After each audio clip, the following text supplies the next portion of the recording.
আপনার ফিগার আগের চেয়ে সুন্দর হয়ে যাবে, বুঝছেন?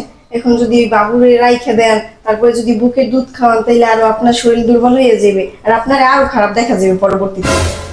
এই পৃথিবীর ভিতরে কোটি কোটি কোটি কোটি টাকা মানুষ খরচা করে একটা বাচ্চা হওয়ার জন্য, বাচ্চার জন্য, মা হওয়ার জন্য, বাবা হওয়ার জন্য।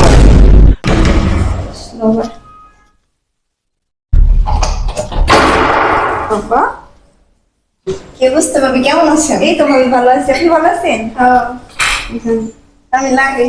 আচ্ছা, খুব ভালো। আসেন ভিতরে এসে বসেন, বসেন। তো কি অবস্থা? এই তো ভালো, বাবুর কি অবস্থা? এই তো ভালো আছে। আপনার কি অবস্থা? ভালো। তা হঠাৎ কি মনে করে আসলেন? শুনছি আপনার নাকি বাবু হইছে, তো বাবু দেখতে আসলাম। হ্যাঁ, দেখেন। ভাবি, এরা কোনো কাজ করলেন? কে ভাবি, কি কাজ করছি? বোঝেন না কিছু? আপনি দেখেন, আমারে দেখেন, আর আপনারে দেখেন, আপনার কি অবস্থা, আর আমার দিকে তাকাই দেখেন একটু। কি ভাবি, অবস্থা তো ঠিকঠাকই আছে, কি কইতাছেন আপনি? আপনি কি শুকাইয়ে কালো হয়ে গেছেন, নিজের দিকে চাইয়ে দেখেন তো একটু। আরে ভাবি, মা হইলে একটু এরকম একটু আর দুঃখ হয়, বুঝেন না? তার জন্যই বলছি আমি আপনারে যে এত তাড়াতাড়ি বাবু নিয়েন না, আমার 10 বছর হয়ে গেছে, এখনো বাবু নিই না। আমি কি সুন্দর আছি ভাবি, আপনি না একটা শিক্ষিত মেয়ে, আপনি মূর্খের মতো কি একটা কাজ করলেন ভাবি। কেন ভাবি, কি কাজ করলাম মূর্খের মতো? কেন, আপনি বোঝেন না কিছু নাকি? আপনার বলছি এত তাড়াতাড়ি বাবু নিয়েন না। আপনার দিকে তাকাইয়ে দেখেন আপনার কেমন লাগে ভাবি, কেমন শুকিয়ে কি রকম হয়ে গেছেন, আমার কেমন লাগে বুঝতে পারতেছে ভাবি। দেখেন একটু আমারে, আমার ফিগার টিগার এখনো কত সুন্দর আছে। আপনার ভাইয়ে যদি বাবুর কথা বলে না, আমি তার শেষের উপরে রাখি। আর এখন আমার পিছনে কত ছেলে ঘুর ঘুর করে, আর তার জন্য আমি আপনার বলছি এত তাড়াতাড়ি বাবুটা নিয়েন না। আপনি একদম শুকিয়ে গেছেন, আরে কেমন দেখা দিতেছে। একটু দাঁড়ান তো দেখি আপনার। আরে ভাবি, আপনার পিঠ পাছাটা নাই ভাবি, আমার একটু দেখেন দেখেন, আপনারটা পুরো লেভেল হয়ে গেছে। কেমন দেখা যায় ভাবি, কি কম আপনার কথা। আপনার আমি বারবার কইছি বাবুটা নিয়েন না, এই বাবুটা নেওয়ার কারণে আপনার পুরো শরীর। আপনি আমার একটু দেখেন, আপনি আমি বারবার বলছি বাবুটা নিয়েন না, তারপর নিয়েছেন, আমার কোনো কথা শোনেন নাই। আর নিজের ইটা নষ্ট করে লাগেন ফিগারটা। কি কম ভাবি, এই বিশ্বাস করেন আপনার সাথে কথা কইতে আমার বিবিকে বাধা দেয়।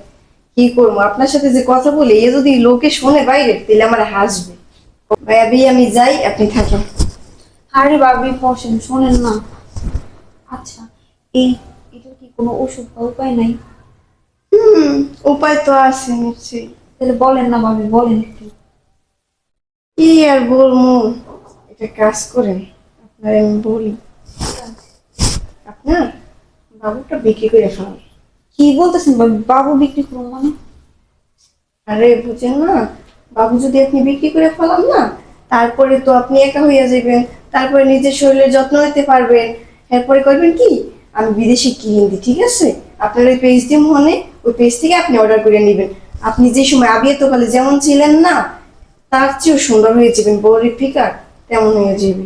আপনার ফিগার আগের চেয়ে সুন্দর হয়ে যাবে, বুঝছেন? এখন যদি বাবুরে রাইখে দেন, তারপরে যদি বুকের দুধ খাওয়ান, তাইলে আরো আপনার শরীর দুর্বল হয়ে যাবে, আর আপনার আরো খারাপ দেখা যাবে পরবর্তীতে। তাহলে আপনার সাথে কথা বলতে আমার ভালো লাগে না। ভাবি বসেন, শোনেন না। আচ্ছা, এর কি কোনো ওষুধ বা কোনো উপায় নাই? হ্যাঁ, ঔষধ তো আছে। আমি ইন্ডিয়ান আছে না, ইন্ডিয়ান কি হিন্দি, আপনার পেজটা দিয়ে দিই মনে, ওই পেজ থেকে আপনি অর্ডার করে নিয়েন। আর ই করছে, ওই যে বাবু আছে না, বাবু বিক্রি করে ফেলান। কি কইতেছেন ভাবি, এইসব বাবু বিক্রি করে ফেলাম মানে? হ্যাঁ, বিক্রি করে না ফেলাইলে, এখন যদি আপনি বাবু রাখেন, তাহলে আপনার ফিগার নষ্ট হয়ে যাবে যদি বুকের দুধ খাওয়াইতে যান। ভাবি, আমার না ভয় লাগে, যদি আমি আমার বাবুকে বিক্রি করে ফেলি, তাহলে আপনার ভাই যদি আমার জিজ্ঞেস করেন কি করবো? হ্যাঁ রে, আপনার মাথায় কি কোনো বুদ্ধি টুদ্ধি নাই? বলবেন যে বাসাতে চুরি হয়ে গেছে। একটা কাজ করেন, ওই বাসায় রহিম আছে না, ও একটা বাবু খুঁজতে আছে, বাবু কিনবে, ওর কাছেই বিক্রি করে ফেলান। ভাবি তারপরেও না আমার না ভয় লাগে, যদি কোনোভাবে আপনার ভাই যায় না চাই, তাহলে কি করবো বুঝে? আপনি যদি ভাইয়ের কাছে না বলেন, ভাই জানবে কিভাবে? আপনি যদি না পারেন, তাইলে তো আর করার কিছু নাই। আপনারা দেখা যায় 80 বছর মানুষের মতো থাকে, ওই রকমেরই বয়স নিয়ে। বয়স ভাবি কমানো লাগবে না। শুনলেন না, আমি পাবো না। বসেন, না, বসতে আসিনি, চলে যাবো এখন, অনেকক্ষণ হয়েছে আসছি। বসেন, বসেন, আরে তুমি আসছো, বসো।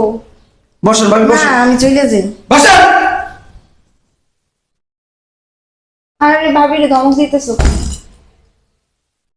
আপনার নারী না? কি হয়েছে ভাই? আপনি একজন নারী, নারী না এটা কথা বলেন। হ্যাঁ, আমরা একটা নারী হয়ে অন্য একটা নারীকে এরকম পরামর্শ দিতে একটু বিবেকে বাধা দিলেন আপনার। কি বলছি ভাই আমি? এই আপনি কি মনে করেন আমাকে? আমাকে আপনি কি মনে করেন? বোধহয় মনে করেন? হ্যাঁ, আমি এখানে আর আধা ঘন্টা আগে এসে দাঁড়িয়ে রয়েছি, সব কথাগুলো শুনলাম আমি। ছি ছি ভাবি, আমি চিন্তা করে পারতেছি আপনার নারী হয়ে আপনার পরামর্শ দিতেছেন। নিজে কোনো মা হইতে পারেন না এই পর্যন্ত, মা হয়েছে আমার বাচ্চাটা বিক্রি করে দিতে পারছেন না। ফিকে নষ্ট হয়েছে আমার বউয়ের, আমার বউয়ের শরীর নষ্ট হয়েছে গা, আমার বউয়ের সৌন্দর্য নষ্ট হয়েছে গা, তাতে আপনার কি? আপনার কি? আমার বউ সৌন্দর্য আমার জন্য, আমার বউ ফিকের আমার জন্য। আমার যদি ভালো লাগে আপনার অসুবিধা কি? আপনি কথা বলে কিভাবে বললেন? হ্যাঁ, কথা বলেন না কেন? এই যে মানুষ পরামর্শ দেন না, আল্লাহ পাক তার জন্য আপনাকে মা হওয়ার সুযোগ দেন, বুঝছেন? কি করে ভাবলেন এই বুদ্ধিগুলো দিতে আপনার? বিবেকে বাধা দিলেন একটু। ভাই আমি তো খারাপ। এই পৃথিবীতে আপনি জানেন, এই পৃথিবীর ভিতরে কোটি কোটি কোটি টাকা মানুষ খরচা করে একটা বাচ্চা হওয়ার জন্য, বাচ্চার জন্য, মা হওয়ার জন্য, বাবা হওয়ার জন্য, কিন্তু হইতে পারতেছে না। সব আল্লাহর দাম। আর আমার কত সাধারণ একটা বাচ্চা হয়েছে, আপনি কত বড় সাহস আপনি বাচ্চাটা বিক্রি করে দিতে বলতেছেন? হ্যাঁ, আরে তুমি কেমন মা? তুমি কেমন মা যে একটা নারী এসে বললো যে তোমার আপনার বিজ্ঞান নষ্ট হয়ে যেতেছে, আপনার শরীর নষ্ট হয়ে যেতেছে, স্বামী আপনাকে ভালোবাসবো না, অন্য ছেলে আপনি পিছিয়ে পিছিয়ে ঘুরবো, এগুলো শুনে তুমি কি করলা? স্বাভাবিক হয়ে গেল। থাপ্পড় দিতে পারলো না একটা? থাপ্পড় দিতে পারলো না কষাইয়া? এইভাবে কি বলতেছেন? আমি মা, আমি মা। তুমি কি বললা?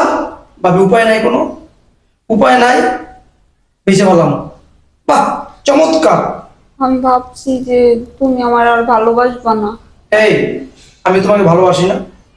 ভালোবাসি কি না? তাই এই যে ফিগার নষ্ট হয়ে যাবো, বাচ্চা হলে তো মানুষের শরীর এমনি ভেঙে যাবে, আবার ঠিক হয়ে যাইবা। হ্যাঁ, তার জন্য তুমি আমার বাচ্চা মারার প্ল্যান করছো, তুমি বেঁচে বলার প্ল্যান করছো, তুমি তোমার কত বড় সাহস? আসলে সরি, আমার ভুল হয়ে গেছে। উঠেন, উঠেন। আপনি আমি অনেক কিছু শুনছি, এলাকার বলতো যে আপনি ঘুরে ঘুরে মানুষের বাসা বাসায় গিয়ে কান পরা দেন। এই অভ্যাসগুলো বাদ দেন। ভালো হয়ে যান, ভালো হতে পয়সা লাগে না। মানুষের সংসার ভাঙার চেষ্টা করবেন না, সংসার কিভাবে গড়ার চেষ্টা করবেন। তার জন্য মা হইতে পারেন না জিন্দিগিতে, বয়স হয়ে গেছেন, মা হইতে পারেন না, মাটা শুনতে তো পারবেন না। কারণ আপনার জঘন্য, আপনি আল্লাহ পাক সন্দেহ দেয় না, সন্দেহ আছে, আল্লাহ মাফ করুক। শোনেন, মার স্বাদ কখন পায় জানেন? যখন সে মা হয়। আপনার বাচ্চা নাই তো, তার জন্য মায়াটা নাই। আপনি ভুলেও কখনো কোনোদিন আমার বাসায় আসবেন না, কখনো। যান, বেরোন, বেরোন। এই শোনেন, এদিকে আসুন। আরেকটা কথা বলে দিই যাবার সময়, এখনো ভালো হয়ে যান, ভালো হইতে পয়সা লাগে না। কারো সংসার, কারো সঙ্গে অশান্তি করেন না, কারো কান পরা দিন না। আমার বউয়ের মতন কারো বোনের কান পরা দিয়া সংসারটা নষ্ট করে দেন, জীবনও নষ্ট করে দেন না। যান, খারাপ মহিলা। আসলে শোনো না, সরি, আমি না ভুল করে ফেলছি, আমি বুঝতে পারিনি। ভাবি এসে এমন ভাবে বলছে, বুঝছো? আমি ভাবছি যে তুমি আর আমারে ভালোবাসবা না, আগের মতো। আমি ভয় পেয়ে গেছিলাম, তার জন্য এরকম কথা বলছি। আমার মাফ করে দাও। আমি খুশি হয়েছি তোমার ভুলটা বুঝতে পারছো, কিন্তু কখনো তুমি এমন কোনো কাজ করো না। আচ্ছা ঠিক আছে, চলো ভেতরে চলো, ফ্রেশ যাও। হবো, খাওয়া দাওয়া করবো। বাবু ভিতরে যাও। আসো।